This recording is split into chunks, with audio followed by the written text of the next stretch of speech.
needed. So, Yeah. I but can we'll get see there. the TARDIS in the background. Is that your? Yes. I mean, I own it, but it's yes. I know you were was it Swarm? Yeah, yeah.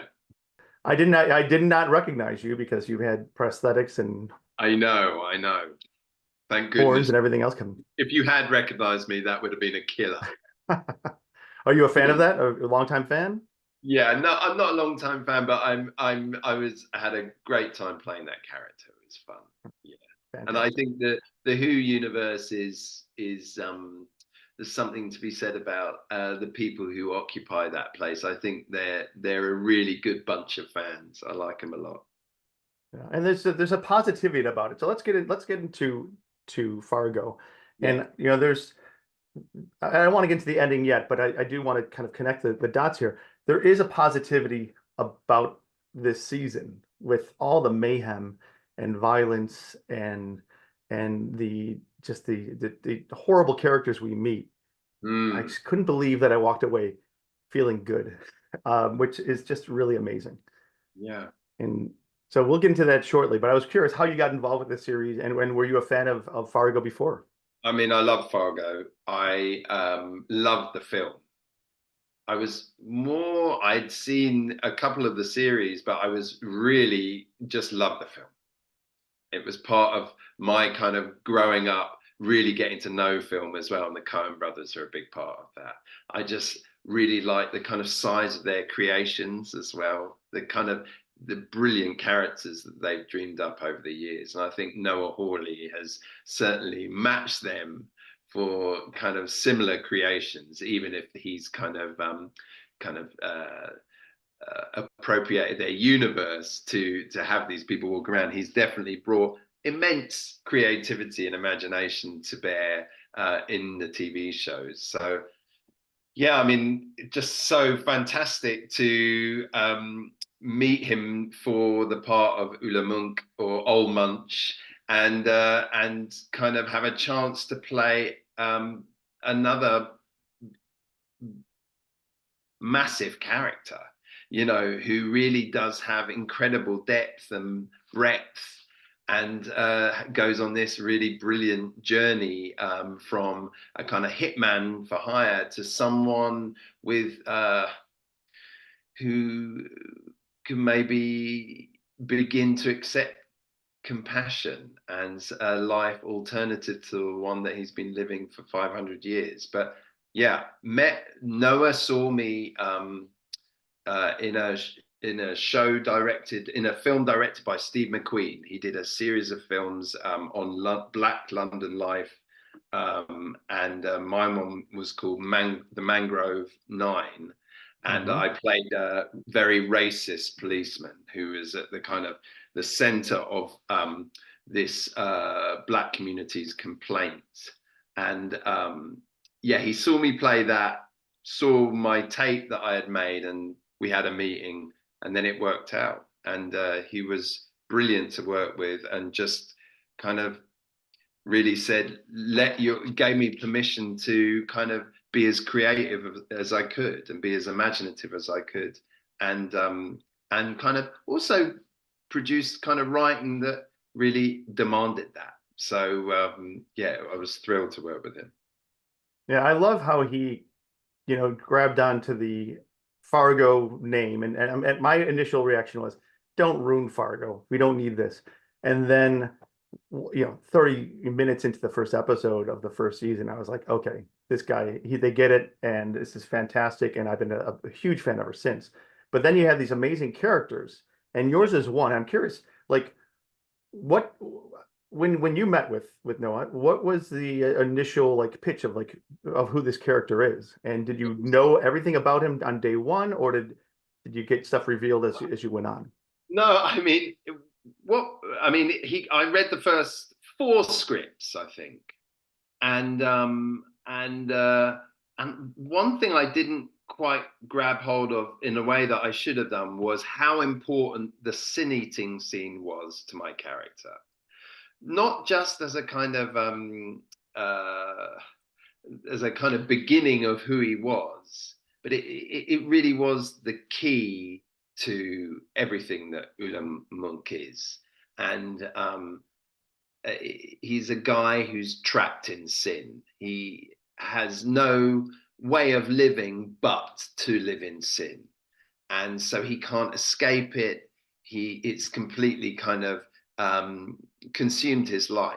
And once I understood that level of victimhood and that lack of choice, then I really began to understand who he was. And then there was kind of Old Testament kind of aspects to him that Noah was writing, and a kind of and also, I don't know, I sometimes he just asked me to go with the kind of mythical madness of it.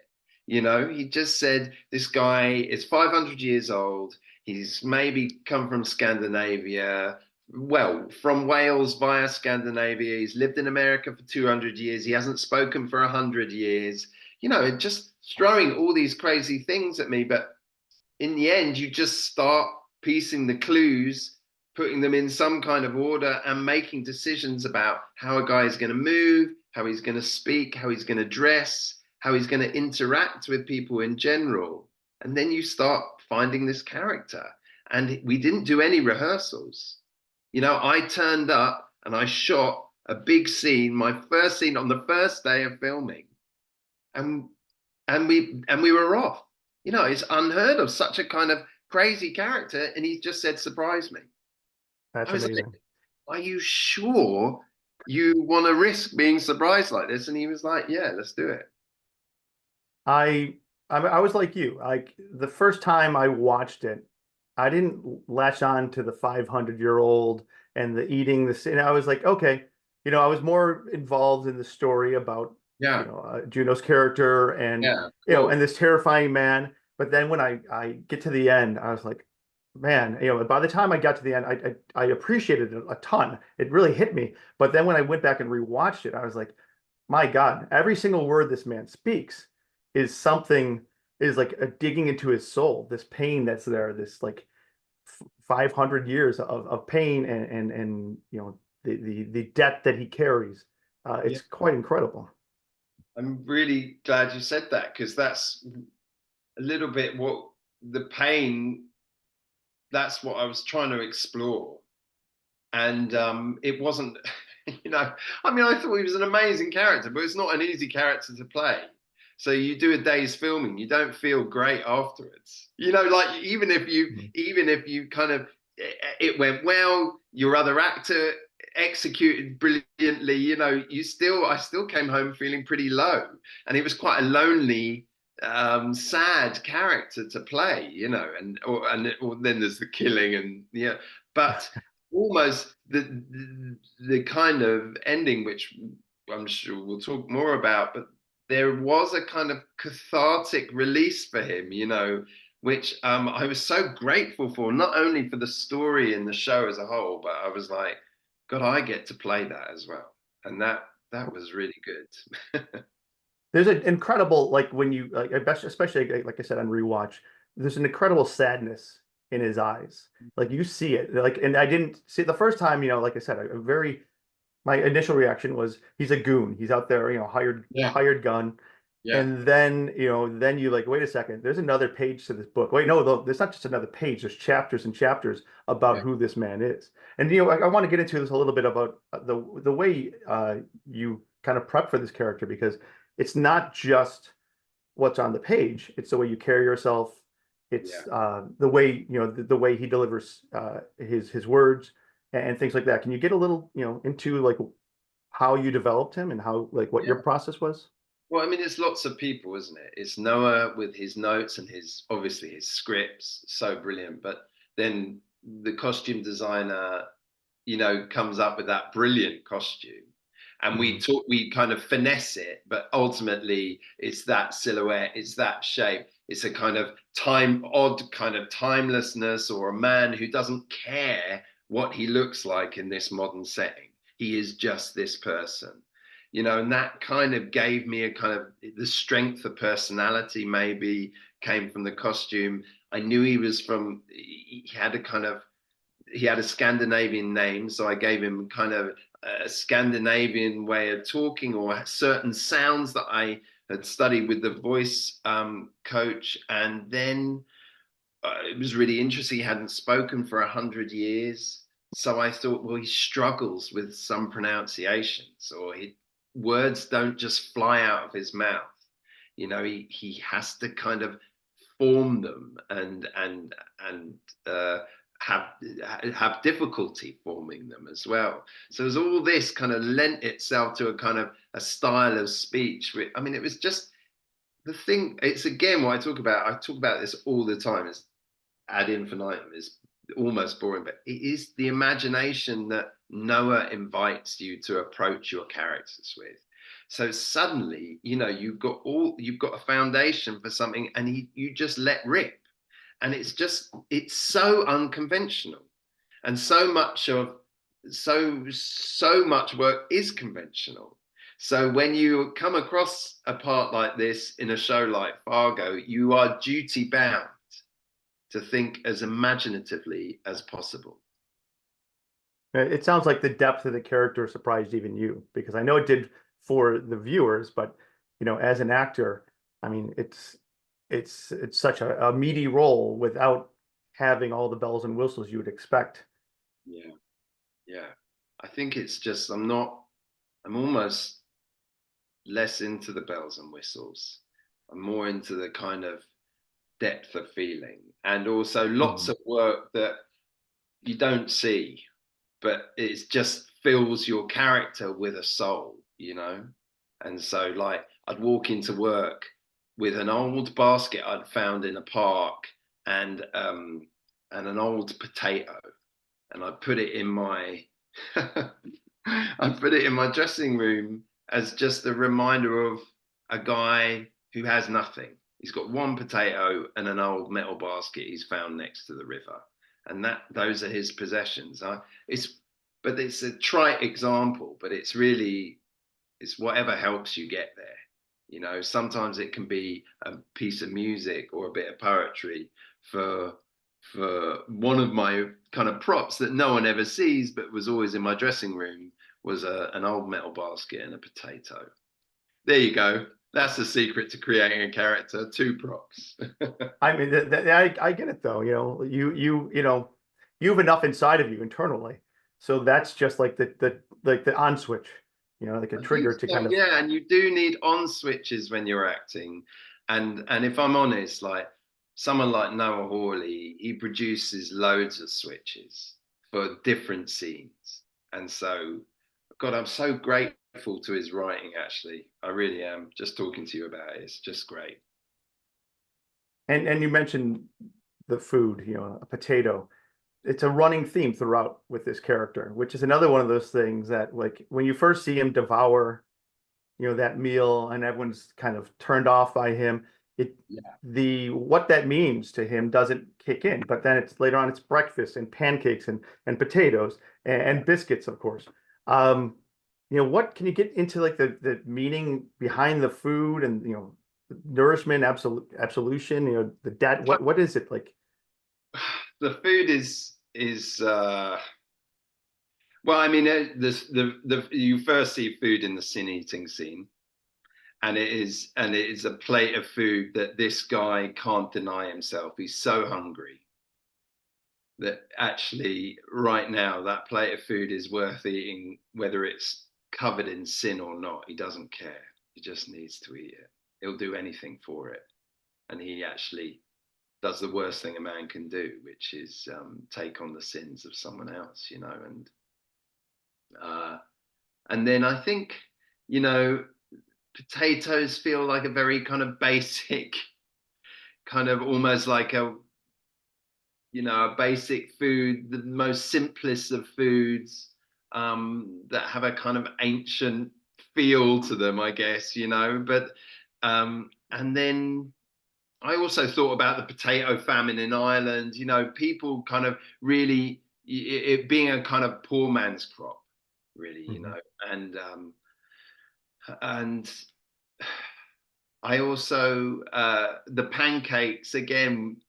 It's just it's it's actually a kind of, I feel like pancakes, but it feels the pancakes are just beyond Ole Munch's grasp. It's just a luxury, or a simple luxury too far, that he feels he's never going to be afforded, despite him wanting it. I don't believe that woman is now going to cook him pancakes. And of course, the pancakes is a reference to the original film as well. Oh, I didn't know that. I gotta go back and check that out. It's been a while since I've watched the film.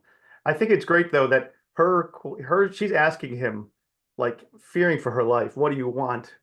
And the response, pancakes. And you're like, how clever is that writing, and how funny I yet know. it's It's so revealing at funny. the same It just time. undercuts everything, because no matter, he just had a speech talking about the kind of ills of society, how society has become kind of starting to eat itself almost. And then yeah, it's the kind of, he stands up absolutely stark bollock naked in front of her. And yeah, it's the simplest of replies. I just want pancakes. I'm exhausted with this life. I don't want to run out of time and not speak about the final scene. So, like I said, such a powerful scene. So it had me choked up, and I'm like, I was the beauty of it, I think, is the beauty of it. I as you enter in, as you enter into this doorway with Dot, you go, oh, there's my family, all's well, life is better, and then you see Monk, and you're like, oh shit, this is not going to end well. And then it's completely subversive, and what this scene becomes is like this, kind of study of family and again, absolution, and getting that opportunity for him to kind of to finally have a place, I guess. So you can just talk about what it means to you into that scene, and I think it's just a man, I probably spoke about this earlier, but Noah would always talk about Munch having an itch on the inside of his skull that he couldn't scratch, or that he needed to scratch, or that he had no choice but to scratch. And I think, having helped Dot out in Juno's character in the previous episode, there's something that he is owed from that. If you do something for one person, they owe you a debt. And that's his kind of reasoning for turning up there. But this is a kind of, and that's the code he talks about. There is a kind of Old Testament eye for an eye, but there is a kind of, he needs to balance the scales. And he turns up at a house, I think, not knowing what the debt is that she needs to pay, but she does have to pay it. And he comes across an amazing woman, this unbelievably powerful character who has her own code. And her own code is actually about forgiveness, or it's about letting someone off the debt. Why don't we try doing that instead of keeping them there in debt? And he can't get his head around it, but it begins to kind of complicate his thinking. And I think what's clear about Munch is that he's never been shown any kindness. He's never been shown any compassion or love, for a long time, let's say 500 years. And someone who's kind of that isolated, that lonely, he finds it very difficult to accept potentially the kind of love, familial love, that is being offered to him in that last scene. And that makes the gesture of eating the biscuit that he's offered, and everything that the biscuit represents, it makes it so heightened. It's such a very simple thing, but it's become so crucial to his escape from sin, to him extricating himself from the darkness that he's lived in for so long. And it is a hopeful ending. A lot of these people who are trapped like that, a lot of the people we walk among, they need a bit of love. They need compassion. They need to be let off the debt. And I think he needs to kind of be released. And that's what Juno's character does. She releases him. It's unbelievably powerful. She breaks the cycle. And I think that's all we're hoping to do with people in trouble, is break their cycles, you know, to offer them an alternative. And she does that. Yeah, in these divisive times, I think there's so much. People say, why can't we ever just come together? Why can't we, just talk it out? And you're watching in that scene, you're waiting for him to do something. Like he's watching her like stir the biscuits and go through all this. And I'm like, can this end well? And then you're like, okay, you know what? For some reason, food just has that ability, because I guess this comes from the heart. And that end shot, when it's all said and done, that end shot, I think, is honestly, and no hyperbole here at all, one of the best final shots of a series I have ever seen, because of how much it changes everything before it and makes it Yeah. land. Yeah. Getting me emotional. I really it made me emotional doing it, and reading. I mean, we filmed that right at the end of the show. That was the last scene we shot on the last day in the last hour of filming. And I think we only did a few takes because we knew what we were doing. We'd created this story, and suddenly it felt so right to end it with that. And we were ready. It's really interesting doing it. Can you talk about a little bit about I know there's you mentioned some improv there, and I had spoken with David about his work and him working with Juno and working with you as well. But the conversations that go on during that shoot, like, are you developing the characters right up into those last moments? Certainly. I mean, I'm sure, with David and Juno, they were, I'm sure there was quite a lot of improv, because they were playing husband and wife, and they were finding this kind of, rhythm of a life shared that I think really lent itself to any improv that they did. I didn't actually know they did that much improv. I didn't do any improv. I think I improvised one word in when I say goodbye to the old lady whose house I'm living in. It just said going out, and I added a mama. So I said going out, mama. And I don't know why I did that. And I didn't feel the need ever to improvise, because it was all there, and he was a man of few words anyway. So I thought it's just interesting that, how characters within the same show can operate very differently, if they were improvising. But certainly in that last scene around the table, it was word for word in the script. I didn't add or take anything away. And I don't think Juno did, David, or their daughter, I think my choice of words with improv wasn't accurate. I was thinking more about kind of like creating your backstory and what it was to kind of push your performance. I was like, what's in your head when you're watching these biscuits being made? Like I said, poor choice of words, but still a fascinating answer. I think I had all kinds of things. I turned up at that last scene with all kinds of things, like it felt like seeing Juno when she came through the door felt like seeing a kind of old lover who's you kind of put to bed, but suddenly when you see them, all those feelings are just as raw. So that was a kind of odds charge, and I had all kinds of kind of points that I had thought were important to kind of feel at certain points in the scene. But then you start working with other actors and it all goes out the window. So yes, you holding on to certain pillars of your performance in that scene, but actually the joy is scrapping all that and coming and kind of arriving in this scene with these people and then pushing you off your balance. And I think sometimes you can fight against that, or usually in my experience, it's better just to go with the flow and feel your way into the scene and feel your way into the interaction with these different people, you know, who, as you say, all those actors are very strong actors with very strong characters.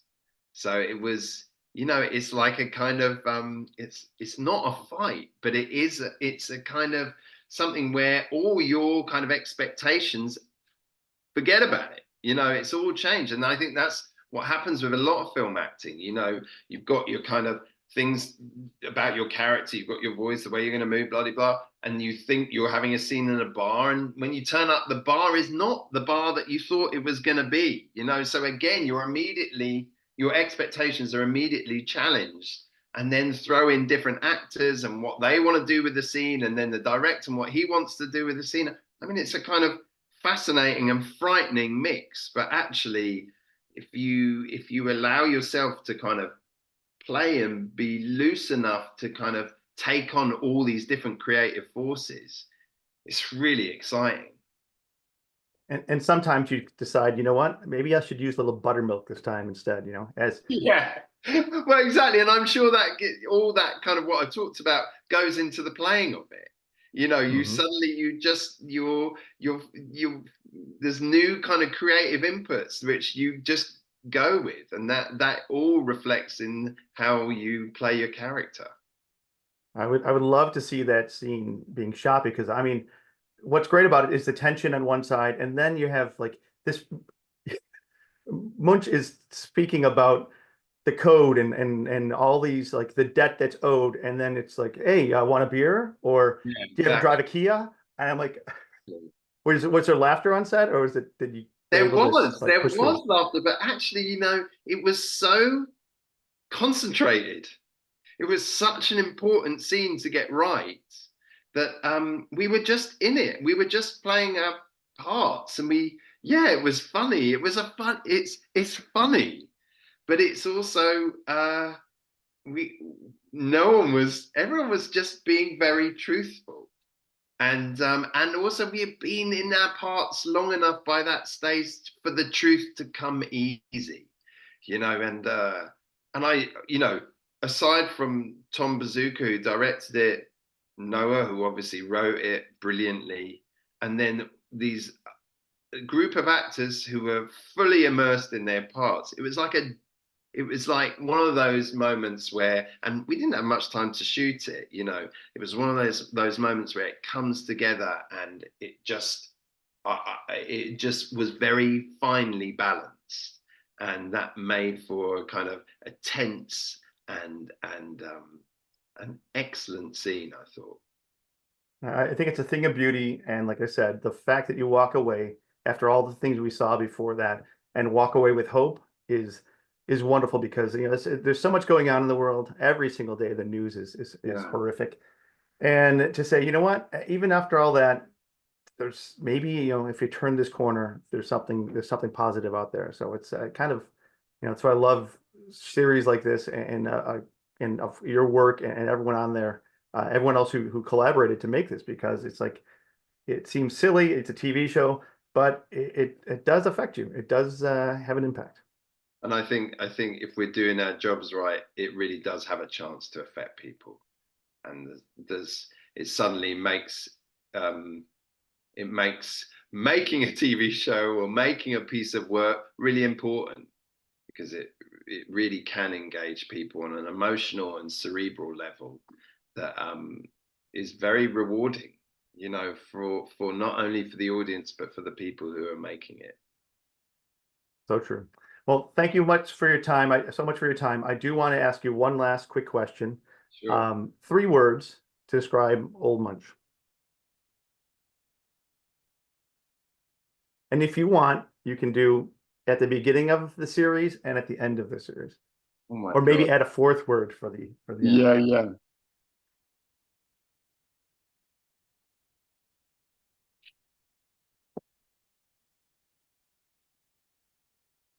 Oh my goodness.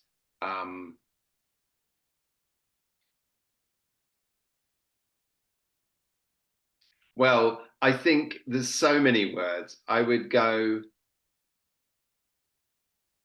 say, oh man, I would say pay the debt, eat the pancakes. Love it. Fantastic. Totally nailed it. It's just what I asked that question often, and this is the one time I mean, I really wanted to hear what you had to say, and perfection. I'm sure there'll be other stuff, but pay Yeah. the debt, eat the Oh, pancakes. no, it works. Yeah. It could be a t-shirt. Great. Well, Very nice to meet well, you. nice to meet you as well. Thank you so much for your time and for your work because it does actually affect people. And I appreciate and also just for the fact that I can put something on TV and be entertained, but to get more out of it is like, what else can you ask for? So thank you and best of luck going forward. Thanks a lot, Stephen. Great to meet you. Have a great day.